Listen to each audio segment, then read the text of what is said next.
ओम गणेशाय नमः। नमस्कार, मैं अविनाश सिंह। आज हम बात करेंगे पंचम भाव में शुक्र महाराज के फल के विषय में। पंचम में शुक्र हुआ यदि, तो यह बहुत ही शुभ होता है। शुक्र महाराज कहीं न कहीं इस भाव के लिए उत्तम है। क्यों? क्योंकि शुक्र ज्ञान है। गुरु देवों के गुरु हैं, तो शुक्र भी देवों के गुरु हैं, लेकिन गुरु हैं और शिक्षा से जुड़े हुए हैं। शिक्षा से जुड़े होने के कारण शुक्र महाराज इस भाव के संबंधित पूर्ण फल देते हैं। और गुरु महाराज यहाँ बैठते हैं तो वह इस भाव संबंधित फल स्लो करते हैं, लेकिन शुक्र महाराज ऐसा नहीं करते हैं। शुक्र यदि पंचम में है तो सूर्य भी आपके कहीं ना कहीं आसपास ही होंगे, इसमें हो अथवा इसमें हो या इसमें हो। इन्हीं तीनों में शुक्र सूर्य पाए जाएंगे। सूर्य से शुक्र एक भाव ही आगे पीछे हो सकते हैं।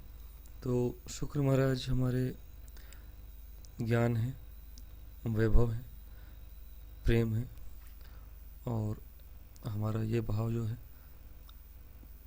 शिक्षा के साथ साथ शिक्षा भी है और प्रेम भाव भी है।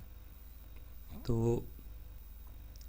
कहीं ना कहीं शिक्षा और प्रेम दोनों भावों का समागम होने से शुक्र कहीं ना कहीं इस भाव के लिए एक तरह से कारक भी कह सकते हैं आप। और शुक्र महाराज यहाँ बैठ के आपको पहली बात तो बहुत धन देते हैं। ऐसा व्यक्ति जो होता है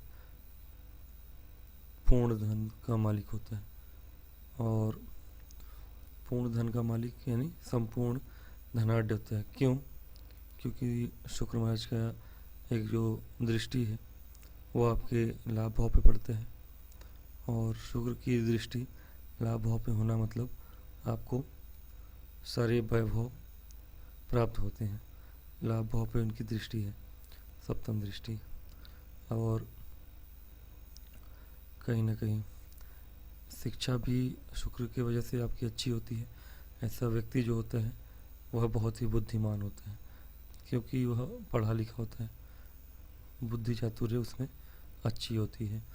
इसके अतिरिक्त देखें तो ऐसे व्यक्ति को पुत्र की प्राप्ति, पुत्री भी, लेकिन हाँ पुत्र की प्राप्ति भी होती है, पुत्रवान होता है ऐसा जातक। हालांकि यह स्त्री का कारक ग्रह है, जैसा कि मैंने पिछले वीडियोस में बताया है आपको। स्त्री कारक ग्रह स्त्री कारक राशि में बैठे हों, शुक्र यदि ये स्वराशि में बैठे होते 2 7 में अथवा 3 और 6 में, तो और 4 में भी, यानी कि 2 7 3 6 4, यह मुख्य स्त्री कारक राशियाँ हैं। और जैसे कि ये 2 शुक्र की राशियाँ वृषभ और तुला, 2 बुध की राशियाँ मिथुन और कन्या, और एक कर्क राशि चंद्रमा की।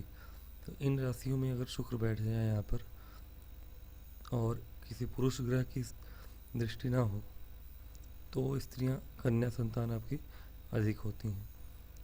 किंतु यदि इन्हीं राशियों में शुक्र महाराज बैठे हों, किंतु पुरुष ग्रह की दृष्टि पड़ रही हो कहीं से भी, तो आप ये समझें कि आपको स्त्री और कन्या और पुत्र दोनों की प्राप्ति होगी। यह तो होगी एक बात। दूसरी चीज़, शुक्र महाराज यहाँ संपूर्ण धन देते हैं। संपूर्ण धन का मतलब है आप बहुत धनाढ्य होते हैं। व्यक्ति जो है जातक धनाढ्य होता है, और मान के चलिए आपके पास सारी संपत्ति, इतनी धन संपत्ति होगी कि आप एक तरह से गांव में हैं, शहर में हैं, जहाँ भी हैं उस जगह के एक सबसे धनाढ्य व्यक्तियों में शामिल होंगे, ऐसा कह सकते हैं आप। तो स्त्री जातक और पुरुष जातक दोनों के लिए यह शुभ फल देते हैं। स्त्री जाति का हो तो भी उत्तम प्रकार का सुख प्राप्त करती हैं इस जाति का, और पुरुष जातक भी यहाँ पे पुत्र प्राप्ति करते हैं। इसके अतिरिक्त देखें तो शुक्र यदि सूर्य के साथ है तो ऐसा व्यक्ति लव मैरिज करता ही है। नमस्कार।